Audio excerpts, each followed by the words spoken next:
تو حضرت عمر رضی اللہ تعالیٰ عنہ حدیث کے راوی ہیں، مشہور حدیث جس کو حدیث جبریل کہا جاتا ہے، کہ آپ صلی اللہ علیہ وسلم کی محفل میں ایک شخص آیا، اور کیا تھا؟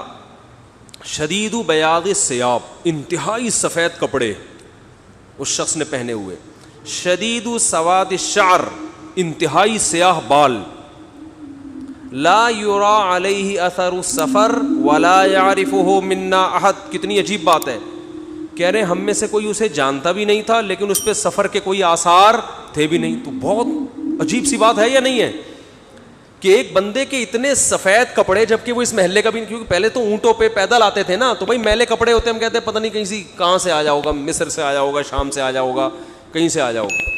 وہ لوگ تو سب ایک دوسرے کو جانتے تھے، جیسے گاؤں میں جانتے، صدیوں سے اکٹھے رہ رہے ہیں، لیکن کپڑوں کی سفیدی سے لگ رہا ہے بھائی مقامی آدمی ابھی نہا دھو کے آیا ہے، مگر ہم میں کوئی اس کو جانتا نہیں ہے، اور ایسا جوان کہ اس کے انتہائی سیاہ بال، اور نبی سے اتنی بے تکلفی کا اظہار جیسے کوئی پرانا دوست ہو، حتی اسند رکبتیہ الی رکبتیہ ووضع کفیہ علی فخذیہ، اپنے گھٹنے نبی کے گھٹنوں کے ساتھ ملا دیے، ایسے دو زانوں چپک کے بیٹھ گیا، اور اپنے ہاتھ اپنی یا نبی کی ران مبارک پہ رکھ دیے۔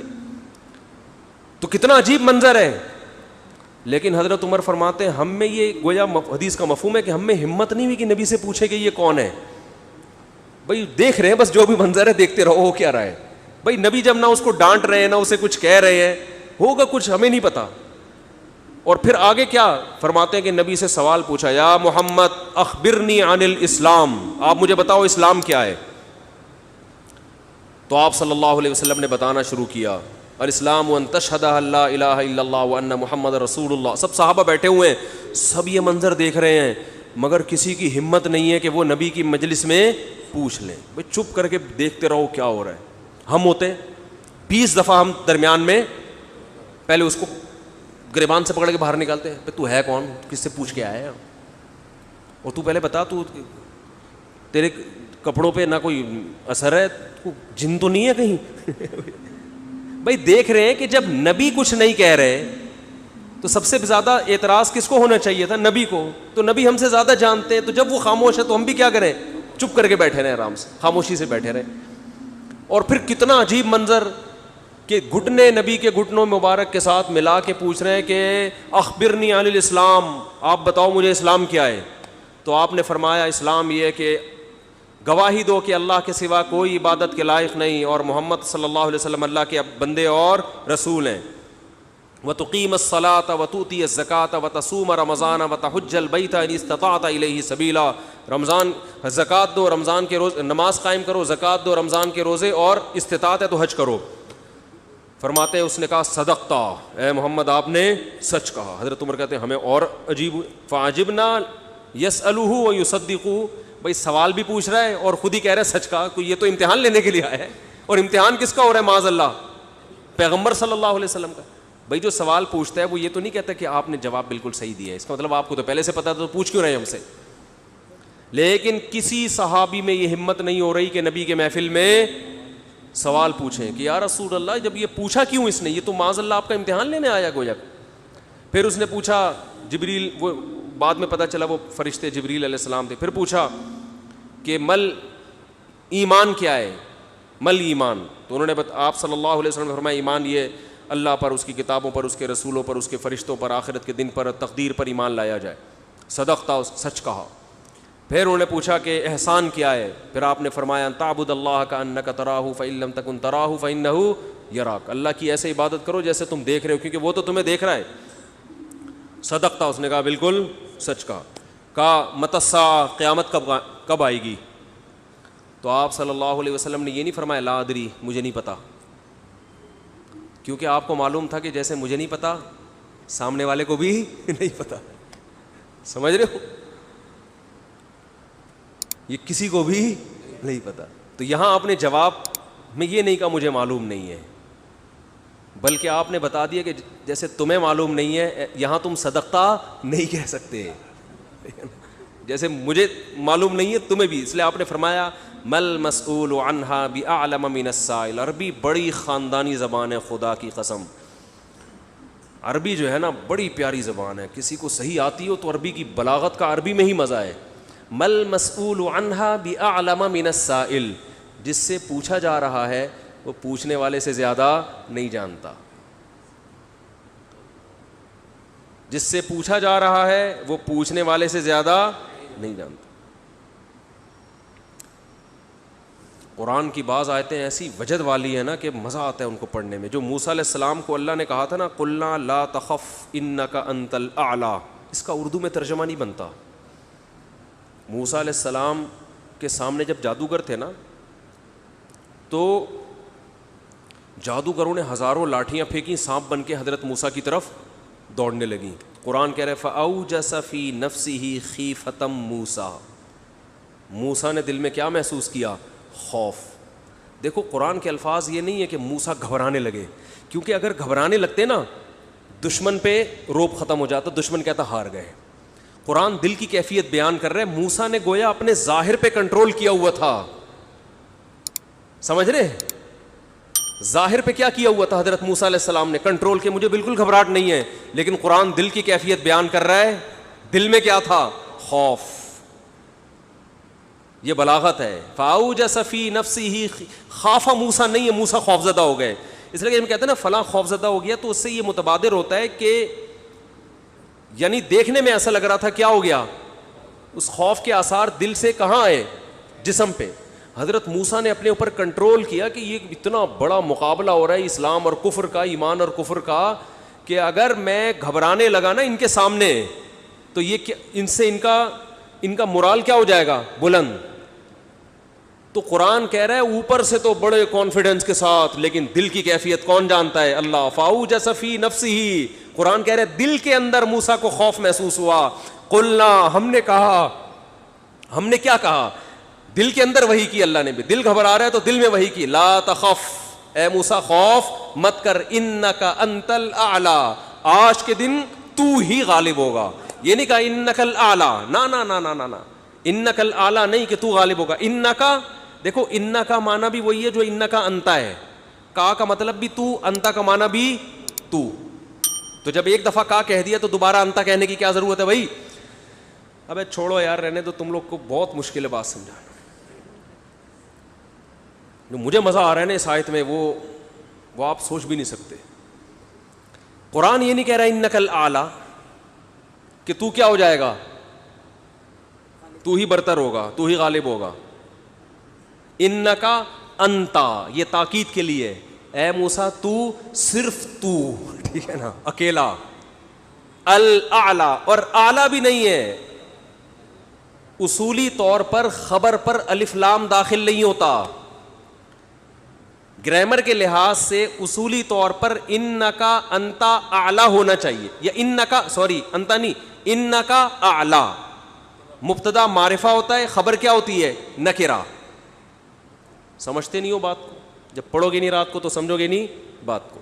انکا اعلی ہونا چاہیے, اے موسیٰ تو غالب آ جائے گا, یہ مطلب ہوگا سیدھا سیدھا ترجمہ اس. اللہ نے اعلیٰ پہ الف لام لگا دیا. الف لام جب لگتا ہے نا کسی, تو وہ کسی اسپیسیفک چیز کو کہتے ہیں. جیسے کتاب کا مطلب کوئی بھی کتاب, الکتاب کا مطلب کوئی اسپیسیفک, کوئی خاص کتاب. آپ جب کہتے ہیں بندہ آیا ہے, بچے گھر میں آ کے بتا رہے ہوتے ہیں پنجاب میں بندہ آیا ہے, کراچی میں کہتے ہیں آدمی آیا ہے کوئی. یہ بندہ کا لفظ پنجاب سے امپورٹ ہوا ہے.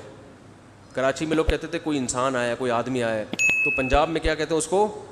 بندہ آیا ہے. اچھا شگون کے انسان کا بچہ بن جائے, وہ بندہ بن جائے, ٹھیک ہے نا. تو ہم جب کہتے ہیں کوئی بندہ آیا ہے, یہ ایک بندہ آیا ہے, تو وہ ان نون ہوتا ہے. اکثر ابو کو بتا رہے ہوتے ہیں ابو ایک انکل آئے ہیں, اس کا مطلب کیا ہوتا ہے؟ کوئی ہے. لیکن اگر ایسا بندہ آیا ہو جس کا آپ کو پتا ہو,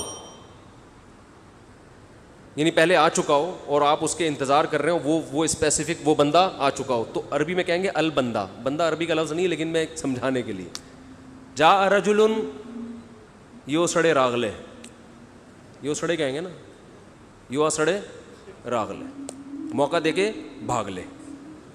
ایک بندہ آیا ہے. جاء الرجل, تو اس کا مطلب وہ ایک مخصوص بندہ ہے جس کا پہلے سے آپ کی کھوپڑی میں تصور ہے. تو قرآن کہہ رہا ہے انکا انت الاعلی. الاعلی کا مطلب کہ جب مقابلہ ہو رہا ہے نا تو جو شخص برتر آنے والا ہے لوگوں کے ذہن میں گویا کہ اس کا ایک تصور ہے کہ ایک نہ ایک جیتے گا, تو وہ جو جیتنے والا مخصوص شخص ہے آپ کے علاوہ کوئی بھی نہیں ہے وہ, اور صرف آپ ہی ہو. الاعلی کون ہے آج؟ الاعلی, اعلی نہیں بلکہ الاعلی کون ہے؟ پورا ترجمہ ہو نہیں سکتا اس کا. وہ کون ہے؟ اے موسیٰ صرف اور صرف تو ہی ہے. تو لا تخف, تجھے خوف زدہ ہونے کی ضرورت نہیں ہے. تو کیا بات کر رہا تھا میں, یہ آیت کہاں سے آ گئی؟ ہاں, تو یہی نبی صلی اللہ علیہ وسلم نے جو فرمایا نا, مل مسئول عنہا بأعلم من السائل, یہ بھی کیا ہے؟ بلاغت ہے. جس سے پوچھا جا رہا ہے وہ سائل, مسئول سائل سے زیادہ نہیں جانتا. تو پھر حضرت جبریل نے, وہ جو انسان تھے وہ جبریل تھے, انسان کی شکل میں آئے تھے, انہوں نے پوچھا کہ علامات بتائیں, تو آپ نے فرمایا ان تلد الامۃ ربتہا.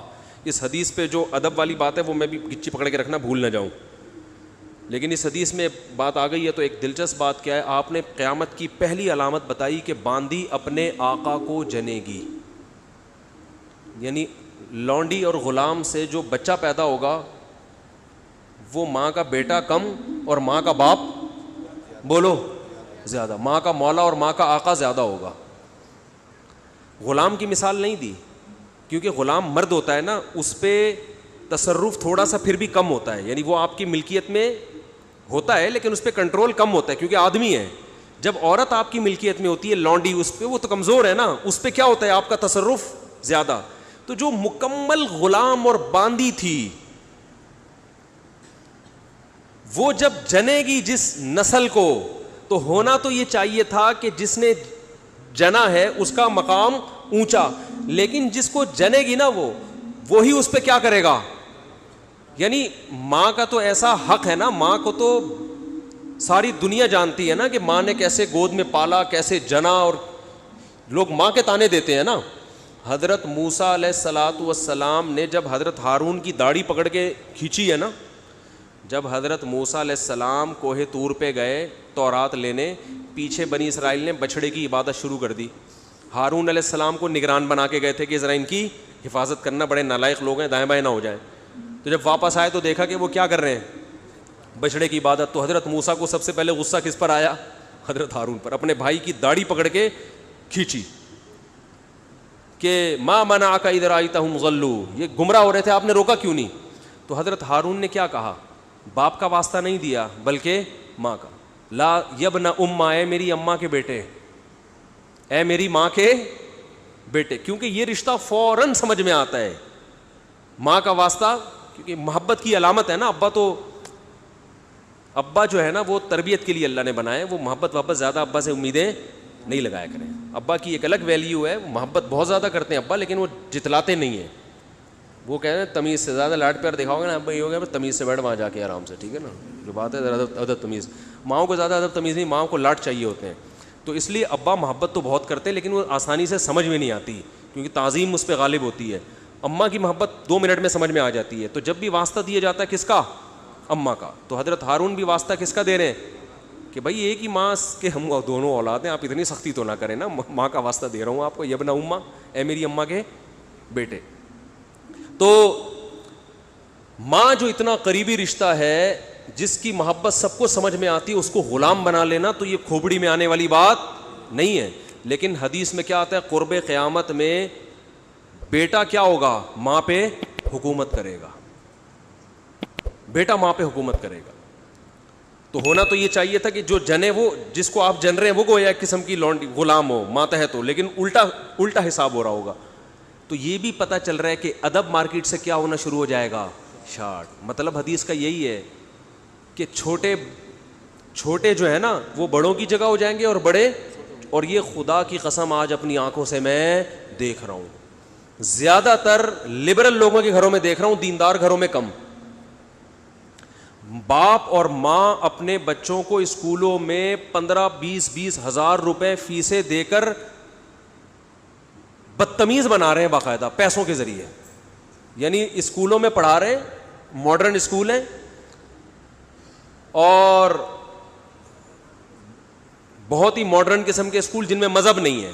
بچہ انگلش بہت اچھی بول لیتا ہے اور ٹھیک ٹھاک فیسیں دے کے کیا کر رہے ہیں, اپنی نافرمانی پیسے دے کے سکھا رہے ہیں. آج بھی میرے پاس ایک کیس آیا, کسی کو نہیں پتا چلے گا کس کی بات ہو رہی ہے. ایک صاحب نے کہا میں نے اپنی بچی کو ایڈمیشن کروایا, میں 20 ہزار روپے فیسیں دے رہا ہوں اور وہ چرس پی رہی ہے, وہ پتہ نہیں کتنے لڑکوں سے دوستیاں لگا رہی ہے. تعلیم کو فوکس کرنے کے چکر میں تہذیب کا بیڑا غرق کر دیا. یعنی گویا کہ پیسے دے کے باقاعدہ کیا کیا جا رہا ہے, اپنے بچوں کو خراب کیا جا رہا ہے. تو جنا بھی خود, احسان بھی خود کیا, اور نکلا کیا رزلٹ, وہی آپ پہ کیا کر رہا ہے حکومت, وہ آپ کی ایک بات ماننے کے لیے تیار نہیں ہے. تو یہ وہ دور ہے جس سے ہم گزر رہے ہیں. تو اس میں بھی ادب کی تلقین کی گئی ہے.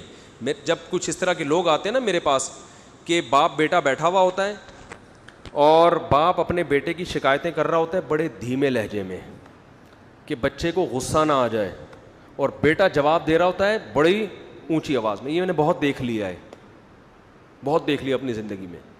اس سے مجھے فوراً وہ حدیث یاد آتی ہے کہ اس کو باپ ہونا چاہیے اور اس کو بیٹا. باپ کو یہ ڈر لگتا ہے کہ یار اب میری اولاد ہے, یار میں کوئی اونچی آواز سے وہ سخت ایک دم میٹر نہ گھوم جائے اس. دیکھو یہ اولاد کے نالائق ہونے کی علامت ہے کہ آپ نے اپنے باپ کو یہ اتھارٹی نہیں دی ہے کہ وہ آپ کو ڈانٹ سکے. اگر آپ کا باپ آپ کو ڈانٹتے ہوئے گھبراتا ہے نا, خدا کی قسم یہ باپ کے خراب ہونے کی دلیل نہیں ہے, یہ اولاد کے خراب ہونے کی دلیل ہے. یہ اولاد کے خراب, وہ ڈر لگتا ہے اس کو کہ یار کچھ بول دوں تو ایسا نہ ہو ناراض ہو جائے. میں نہیں کہہ رہا اولاد پہ بیجا سختیاں کریں یا خام خواہ میں ڈانٹ ڈپٹ کرتے رہیں, اس سے تو ڈپریشن کے مریض بنتے ہیں. ماں باپ ظلم بھی کرتے ہیں. اس پہ میں انشاءاللہ بیان کروں گا کہ میرا ارادہ ہے, میں نے جو سینٹ میں بل پیش ہوا نا کہ ماں باپ کو اولاد پہ ہاتھ اٹھانے کی اجازت نہیں, شوہر کو بیوی کو ڈانٹنے کی اجازت نہیں, تو یہ بالکل خلاف ہے, لیکن اس کا ناجائز فائدہ بھی اٹھایا جاتا ہے. تو ماں باپ کو بلا وجہ اولاد پہ ہاتھ اٹھانا شرعاً جائز. آج ایک صاحب بحث کرنے لگے کہ مجھے اجازت دی ہے شریعت نے کہ میں اپنے بچے کو تھپڑ مار سکتا ہوں. میں نے کہا آپ کو اجازت شریعت نے نہیں دی ہے کہ بلا وجہ آپ اپنے بچے پہ ہاتھ اٹھائیں, اور خاص طور پہ نابالغ پہ. نابالغ کے حقوق اسلام میں بہت زیادہ ہیں. ماں کو اجازت نہیں اپنا غصہ آ کسی اور پہ رہے نکال کس پہ رہی ہے. میں نے ماؤں کو دیکھا ہے, طبیعت خراب ہے, جھنجلا رہی ہے, بچے کو پکڑ کے طبیعت سے کوٹ دیا اس کو, وہ بیچارہ. بعض بچے ماں کی چنگیز خان جیسی مائیں ہوتی ہیں, وہ بچے ٹھٹر کے ان کی جو گروتھ ہے نا وہی رک جاتی ہے ان کی. اتنا سختی کا ماحول انہوں نے گھر میں دیکھا ہوتا ہے. تو یہ نہ باپ کے لیے جائز ہے اور نہ ماں کے لیے. تو اس میں علماء کے واقعات بھی سناؤں گا کہ اپنی اولاد کو مارنے سے پہلے کیا ان کے اصول تھے کہ ہم زیادتی نہ کر بیٹھیں. تو یہ بھی ہے. اچھا خیر, تو جلدی سے بات کو یہ سمیٹ کے ختم کرتا ہوں. یہ کیا ہو گیا, ہو گیا. تو رسول اللہ صلی اللہ علیہ وسلم کی محفل میں حضرت جبریل آئے. تو حضرت عمر فرماتے ہیں, تو حضرت عمر رضی اللہ تعالیٰ عنہ فرماتے ہیں فلبثت ملیہ, میں نے جب یہ منظر دیکھا تو میں بہت دنوں تک ٹھہرا رہا. یعنی کچھ دن گزرنے کے بعد بھی حضرت عمر کی ہمت نہیں ہوئی کہ نبی سے پوچھیں کہ یا رسول اللہ یہ کون تھے, یہ کیا ہے احترام, کہ بھئی ایسا نہ نبی صلی اللہ علیہ وسلم ناراض ہو جائیں. خود کیوں نہیں بتا رہے بھئی, یہ اہم بات ہوتی تو آپ صلی اللہ علیہ وسلم تو خود معلم تھے, خود بتاتے. تو فرماتے ہیں کچھ دن کے بعد خود نبی نے مجھ سے پوچھا کہ عمر جانتے ہو وہ شخص کون تھا؟ میں نے کہا اللہ اس کے رسول ہی زیادہ جانتے ہیں. فرمایا ھذا جبریل اتاکم یعلمکم دینکم, یہ جبریل تھے, انسانی شکل میں آئے تھے تمہیں تمہارا دین سکھانے کے لیے. اس سے پتہ چلتا ہے کہ تعلیم کا صرف یہ طریقہ نہیں ہے کہ استاذ بیٹھ کے بچوں کو پڑھاتا رہے سارا دن بیٹھ کے. یہ نیچرل وے آف ٹیچنگ ہے کہ ایک ماحول بنا دیا, ایک شخص آ رہا ہے, صحابہ اچھا پھر ایک تعجب کی فضا قائم کی گئی تاکہ نا ان کو یہ محفل یاد رہے.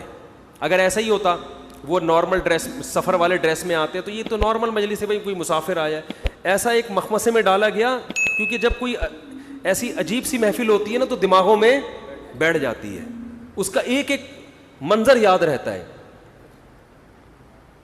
تو اس سے ماحول کی تبدیلی کا بھی انسان پہ اثر پڑتا ہے. تو صحابہ کیا کر رہے ہیں, نبی صلی اللہ علیہ وسلم سے سوال پوچھنے سے پہلے ایک اور واقعہ سنا کے بس یہ میں ٹاپک ختم کرتا ہوں. ایک اور واقعہ ہے, حدیث میں آتا ہے کہ آپ صلی اللہ علیہ وسلم نے ظہر یا عصر کی نماز پڑھائی, صحیح حدیث ہے. اس میں آپ نے 4 کی جگہ 3 رکعتیں پڑھا دیں. کتنی؟ 3. اب صحابہ سوال نہیں پوچھ رہے کہ یا رسول اللہ یہ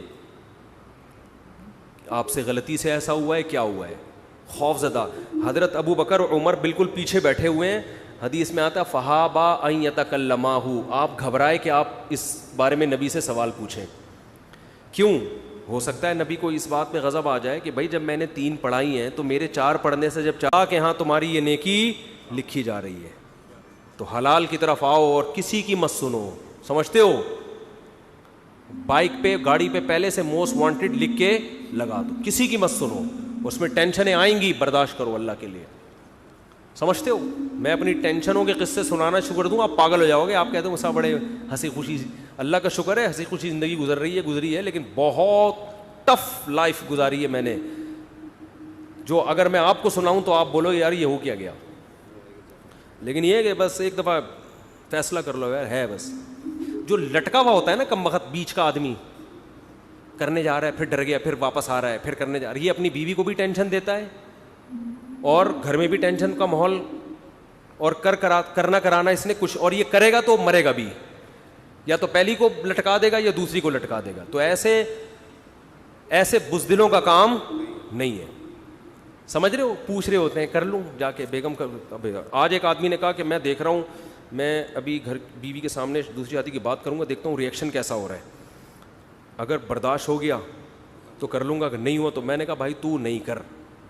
میں نے اس کو منع کیا. میں نے کہا تیرے اندر ہمت نہیں ہے. 2 بیویوں کو رکھنا بہت مشکل کام ہے، بہت ٹینشن کا کام ہے، بڑا حوصلہ چاہیے، ہمت چاہیے، ببر شیر جیسی آواز چاہیے اس کے لیے. ڈانٹو تو کانپنے لگے وہ، ورنہ وہ نہیں، وہ مار دے گی. تو بہت مشکل کام ہے، ٹھیک ٹھاک ٹینشن ہوتی ہے اس میں، لیکن پھر بھی میں کہتا ہوں کرو کیونکہ معاشرے کی ضرورت ہے یہ، لیکن دل گردہ پیدا کر کے کرو. آرمی میں بھرتی ہونے کے لیے جاتے ہیں نا، تو جب وہ پوچھیں گے آپ کو میدان جنگ میں بھیجا گیا تو آپ جاؤ گے، تو آپ کیا کہو گے؟ سر بالکل جاؤں. اگر آپ نے انٹرویو میں کہہ دیا اس وقت میں دیکھوں گا سچویشن، اگر ایسا ہوا میں دیکھوں گا حالات کیا ہیں، تو سلیکشن ہوگی. دفعہ ہو یہاں سے، بول نکل مروائے گا. تو فوج میں دیکھا جاتا ہے بھائی دل گردہ ہے یا نہیں ہے. ISSB کے امتحان میں بھی دیکھا جاتا ہے اس میں. اچھا اس میں یہ بھی دیکھا جاتا ہے کہ بحث کرنے کی طاقت کتنی ہے اس میں. بعض لوگ نا بحث ہی نہیں کر پا رہے ہوتے، ایسے منمنا رہے ہوتے ہیں، ہنا رہے ہوتے ہیں، تو ان میں بھی ڈیسیجن پاور نہیں ہوتی. تو یہ سب چیزیں میں تو کہتا ہوں 4 شادیوں، دوسری شادی سے پہلے ISSB کا امتحان کلیئر کرواؤ. اس سے امتحان میں پاس ہو جائے تو 4 کر رہے، امتحان میں فیل ہو گیا بھائی. جو آدمی میدان جنگ میں صف اول میں لڑ نہیں سکتا وہ دوسری شادی نہیں کر سکتا. میری رائے ہے یہ. جو وہاں لڑ سکتا ہے وہ یہاں بھی لڑ سکتا ہے. یہ بالکل، بلکہ وہاں لڑنا شاید آسان ہو، یہاں میں نے ایسے لوگ بھی دیکھے میدان جنگ میں لڑے، جنگ ہوئی، انڈیا پاکستان کی جنگیں تو ہوتی رہتی ہیں نا، میدان میں بہادری کے جوہر دکھائے، گھر میں آگے کہا یار یہ کام ہم سے نہیں آتا. بہت زیادہ ہو گئی آج. بزرگوں سے سنا ہے کہ علم نافع کی دعا مانگنی چاہیے. بہت لمبا سوال ہے، پھر انشاءاللہ بتائیں گے بعد میں. بہت ٹائم ہو گیا بھائی. ٹھنڈا پانی پینا سنت ہے، مگر آج کل جو ٹھنڈا پانی فریج کا ٹھنڈا، یہ بالکل صحیح ہے. فریج کا ٹھنڈا سنت نہیں ہے. جو نیچرل ٹھنڈا ہو، کنویں کا جو ٹھنڈا، چشموں کا جو ٹھنڈا پانی ہوتا ہے وہ نہیں مل رہا تو فریج کا ٹھنڈا پی لو. چشمے کے لیے تھوڑی جائے گا وہاں پہ. میرا مطلب ہے کہ بالکل جو ابلے ہوئے گرم پانی چائنیز پی رہے وہ نہ پیو، کم از کم گرمی میں وہ نہ پیو. ہو سکتا ہے صحت کے فائدے ہوں لیکن سب کچھ صحت نہیں ہوتا. تھوڑا سا اللہ نے لذتیں بھی رکھی ہیں. میں پراٹھے کھاتا ہوں لیکن میں کوشش کرتا ہوں اس کو پگھلا دوں میں ایکسرسائز کر کے. صحیح ہے نا؟ تو پراٹھے کا اپنا مزہ ہے یار، کیسے چھوڑ دے آدمی. اچھا بھائی ٹھنڈا پانی فریج کا پی لو. کیا اسٹیمپ پیپر پر شوہر اور بیوی کے سگنیچر کیے جائیں تو کیا طلاق ہو جائے گی؟ یا شوہر کو 2 گواہوں کی اسٹیمپ پیپر پہ 3 طلاقیں لکھی ہوئی ہیں اور شوہر نے سائن کر دیے تو ہو جائے گی، گواہ ضروری نہیں ہے. بیوی کے سائن ضروری نہیں ہے، صرف شوہر کے سائن صحیح ہو جائے گی. اس حدیث کا مطلب سمجھا دیں. نماز میں کھڑے ہو تو خیال کرو تم اللہ کو دیکھ رہے ہو جبکہ ہم اللہ کو نہیں دیکھتے. حدیث کا مطلب ہے کہ اللہ تمہیں دیکھ رہا ہے. اصل مطلب یہ ہے کہ یہ تصور کرو کہ اللہ تمہیں دیکھ رہا ہے. پھر کبھی تفصیل بتاؤں گا اس. سوال یہ کہ ہم تو مسئلے کو فالو کرتے ہیں لیکن کیا میں بریلوی لڑکی سے شادی کر سکتا ہوں جبکہ میرا بیان نہیں آیا گرین ہری پگڑی والوں میں شادی؟ تو آپ بھی کر لیں لیکن اس کے عقیدے شرکیہ نہ ہو. اس سے پہلے پوچھ لیں رسول اللہ صلی اللہ علیہ وسلم حاضر ناظر تو نہیں ہے. آپ انسان ہیں، بشر ہیں، مختار کل تو نہیں ہے. یہ عقیدوں کی اصلاح پہلے ضروری ہے، تو کوئی بھی ہو اس کی اصلاح ضروری ہے. اچھا وہی پھر لمبا سوال ہے بعد میں. آٹومیٹک مشین میں اگر ناپاک کپڑے دھوئیں تو پاک ہو جائیں گے؟ آپ کچھ سوال پوچھنا چاہتے ہیں بھائی؟ پوچھیں، کیا پوچھ رہے ہیں؟ یہ پھر لمبے بہت ٹائم ہو جائے گا نا، بہت زیادہ وقت ہو گیا ہے. ارشاد.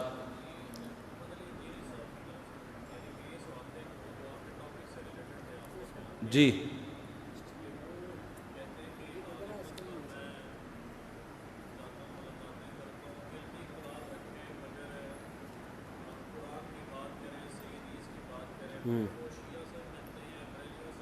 ہاں، کیا سوال مجھے سمجھ میں نہیں، تھوڑا ادھر قریب آ جائیں نا.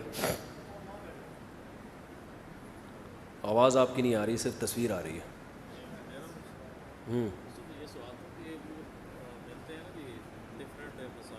یہ انجینئر صاحب کے پاس سے آئے ہیں تو کچھ سوال کر رہے ہیں انجینئر صاحب کی طرف سے، انہوں نے کہا یہ سوال کرنے کا. اچھا، اخپل سوال ہے آپ کا.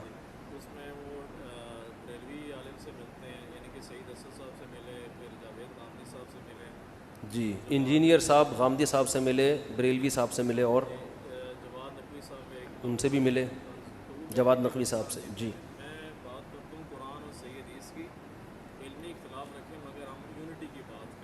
انجینئر صاحب یہ کہتے ہیں کہ ہم قرآن و حدیث کی بات کرتے ہیں، علمی اختلاف تو کریں مگر یونٹی کی بات کریں.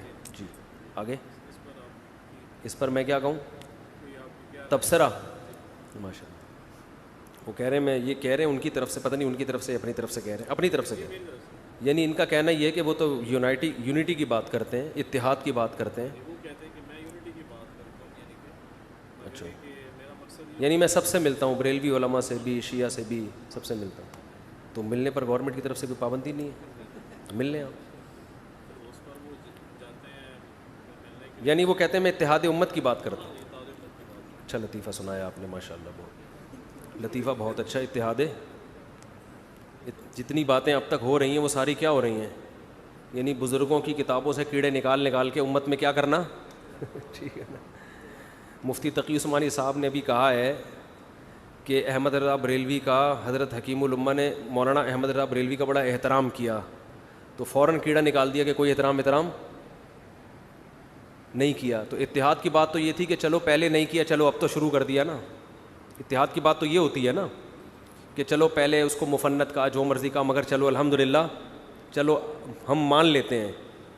دیکھو جب کوئی غلطی کرتا ہے نا، آپ بچے کو سمجھا رہے ہیں کہ یوں نہیں کرو، ایسا نہیں کرنا، اور بچے نے ویسا کیا ہوتا ہے، تو بچہ کہتا ہے کہ میں تو نہیں کرتا، تو باپ کیا کہتا ہے اس کو؟ چلو ماشاءاللہ خوشی ہوئی سن کے کہ تم، تو باپ کیا کرتا ہے؟ مٹی ڈال دیتا ہے کہ پچھلی غلطی پہ پردہ ڈالو، آئندہ سے تو نہیں کر رہا.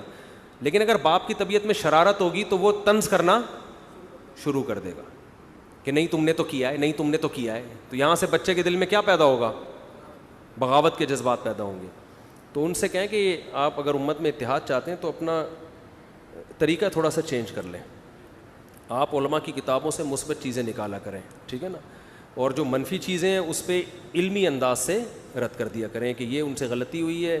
مجھے تو یہ ٹاپک ہی فضول لگتا ہے، پتہ نہیں کیا سوال لے کے بیٹھیں گے آپ. چلو پھر کبھی ملیں گے انشاءاللہ. وہ تو میں نے تو محترم سے ملاقات سموسوں پکوڑوں کے لیے تیار ہو گیا تھا میں. وہ تو ان کا پہلا رپلائی ایسا آیا کہ اسی میں انہوں نے زہر کے پیالے اور پتہ نہیں کیا کیا شروع کر دیے. ہم تو اس پہ بھی ایگری تھے کہ ہم جائیں گے، صرف سموسوں پکوڑوں کا تبادلہ ہوگا اور واپس آ جائیں گے. یہ اتحاد امت ہی کے لیے تو ہم قربانی دے رہے تھے. مگر محترم کا جو رپلائی آیا وہ یہ کہ محنت پہ بات نہیں کر سکتے، زہر کا پیالہ پی لیں گے، یوں کر لیں گے. ہم نے کہا کر سکتے ہیں بات، ہم آ رہے ہیں. پھر وہ 17 منٹ کا کلپ ریکارڈ کروا دیا، یہ یوں لکھا ہوا ہے. تو یہ اتحاد امت نہیں ہے، یہ تخریب امت کا کام ہو رہا ہے. ٹھیک ہے نا، اپنا خیال رکھیے گا. میں نے کبھی نہیں کہا انجینئر صاحب کو ملحد نہیں ہیں، فسادی ہیں، ملحد نہیں، فسادی ہیں. تو خیر جتنا جو ہو اتنا ہی کہنا چاہیے نا.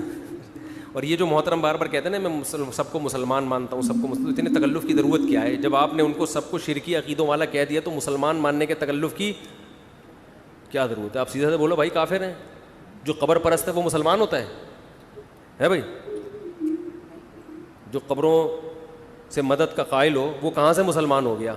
تو پھر اس کے پیچھے نماز کیوں پڑھ رہے ہو؟ تو عجیب کھچڑی پکی ہوئی چل رہی ہے کہ دعویٰ کرو پھر اس دعوے پر قائم رہو. تو یہ سب باتیں ابھی میں نہیں کرنا چاہ رہا, یہ سب انشاءاللہ ہم بیٹھ کے کریں گے. اشرف علی تھانوی نے مولانا تھانوی نے اگر اپنے نام کا کلمہ پڑھایا ہے تو کلمہ پڑھا کے پھر وہ ختم نبوت کے منکر ہیں, پھر وہ مسلمان نہیں ہیں. پھر ایک بات کرو, منافق والی بات نہیں کرو کہ مولانا تھانوی کو آپ مسلمان بھی کہتے ہو اور یہ بھی کہتے ہو کہ اپنے نام کا انہوں نے کلمہ پڑھا. میں کہتا ہوں جس نے اپنے نام کا کلمہ پڑھوایا ہے وہ دائرہ اسلام سے خارج ہے. پھر آپ بولو کہ دیوبندی کافر ہیں جو اشرف علی تھانوی کو یہ مانتے بھی ہیں کہ اپنے نام کا کلمہ پڑھایا پھر بھی ان کو مسلمان مانتی ہے. دوغلی پالیسی کیا ہے؟ یہ نہیں چلے گی. ایک بات ہونی چاہیے. سمجھتے نہیں ہو نا بات کو, جب پڑھو گے نہیں رات کو تو سمجھو گے کیسے بات. تو یہ قصہ ختم کرو یار, ٹھیک ہے, بہت ہو گیا, مذاق بہت ہو گیا.